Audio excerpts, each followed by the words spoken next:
बायको जाऊ दे ना, जे झालं ते विसर आता. Exactly exactly. म्हणजे तू असा विचार कर की काही झालंच नाहीये, जस्ट चिल.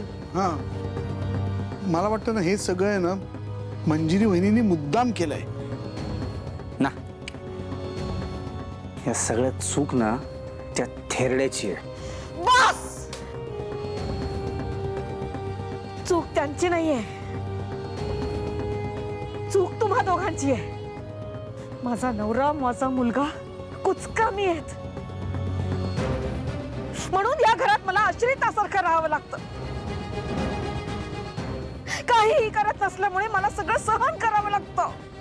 बायको मी आता ठरवलंय ना. काही ठरवू नका, कारण आता जे काही ठरवायचंय ना ते मी ठरवणार आहे, आणि मी ते ठरवलंय. आता मी या घरात फक्त एका गोष्टीसाठी राहणार आहे. त्या मंजिरीने तिच्या पायावर नाक घासायला लावलं ना मला, नाही मी तिला माझे पाय धुवायला लावले ना तर नावाची नर्मदा नाही.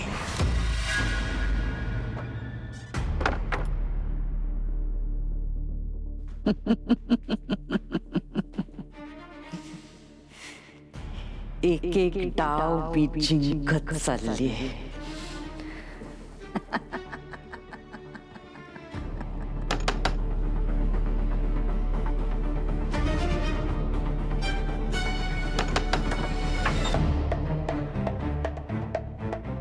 अनन्या, काय झालं?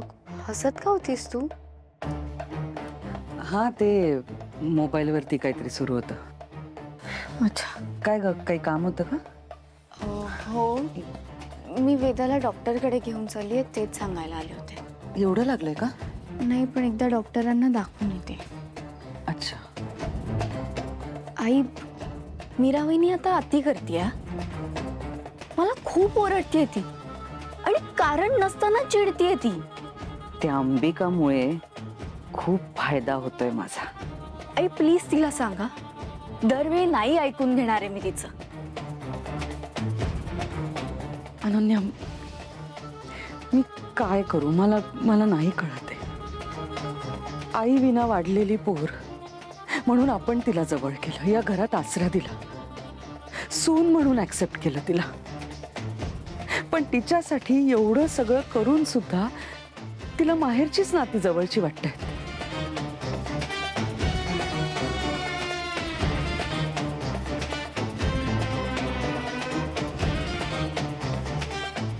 तिच्या वडिलांनी माझ्यावरती नको नको ते इतके घाणेरडे आरोप केले. आई,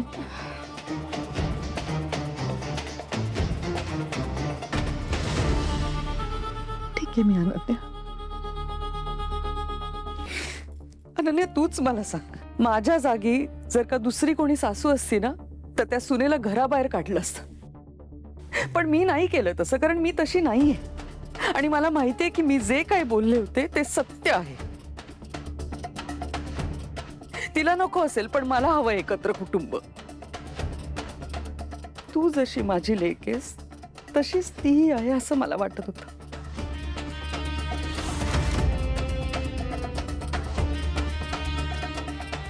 पण मीरा कोणाचाच विचार करत नाहीये, अथर्व आणि वेदाचाही नाही. ते किती प्रेम करतात तिच्यावर. मला खूप काळजी वाटते अनन्या.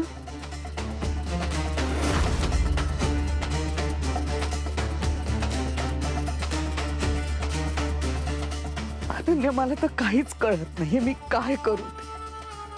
हतबल झालीये मी. आई, हे बघ, जाऊ दे, तू प्लीज शांत हो. हे बघ, ती आपला विचार करत नाही ना, आपणही तिचा विचार करायचा नाही. वहिनीला आता बोलूच दे काहीतरी. ती आहे आणि मी आहे.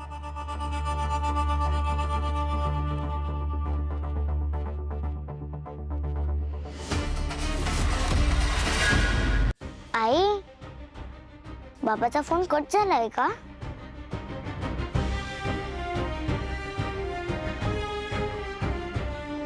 नाही.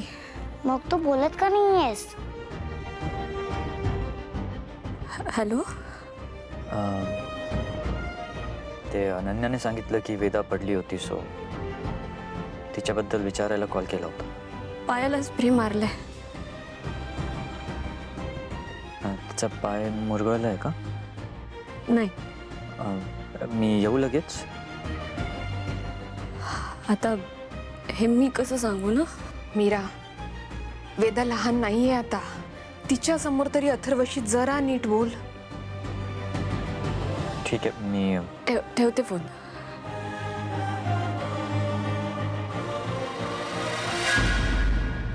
आई, काय झालंय? बाबा रागवलाय का? नाही ग. मीरा, मीरा, अति होतंय हे. अगं नशिबाने नाती जुळली आहेत.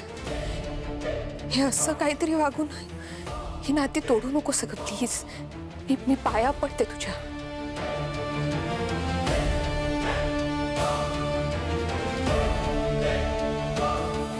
मीरा,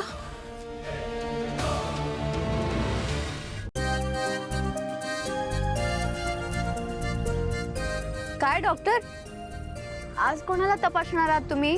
आई आणि बाबाला. का, त्यांना काय झालंय?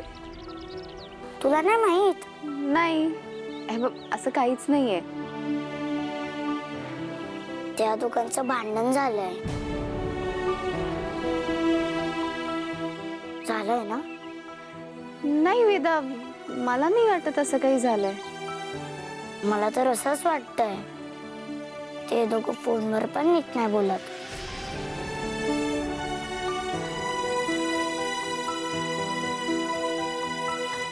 अहो वेदाजी, तुम्ही कशाला टेन्शन घेताय? काय ना, हस्बंड वाईफ मध्ये असं तू मे होत असतं.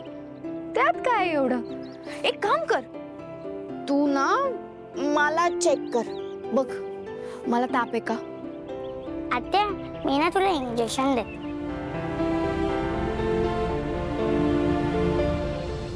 महागौरी माते, काय चाललंय या घरात? सगळं जुळून आलं होतं ते विस्कटू पाहत आहे. घरात आपापसात गैरसमज निर्माण होत आहेत. बाबांचं असं वागणं, माझ्या सगळ्या शक्ती जाणं, हे कसले संकेत आहेत? काय घडतंय हे? आणि कोण घडवतंय हे सगळं? मीरा आणि अंबिकामध्ये भांडण तर होतंय, पण असं टोकाचं भांडण होत नाहीये. का बरं? मीराला कदाचित तिच्याशी उघडपणे भांडता येत नाहीये. तर मला असं काहीतरी करावं लागेल की दोघीत प्रचंड भांडण होईल आणि हा खडा पूर्णपणे चमकेल.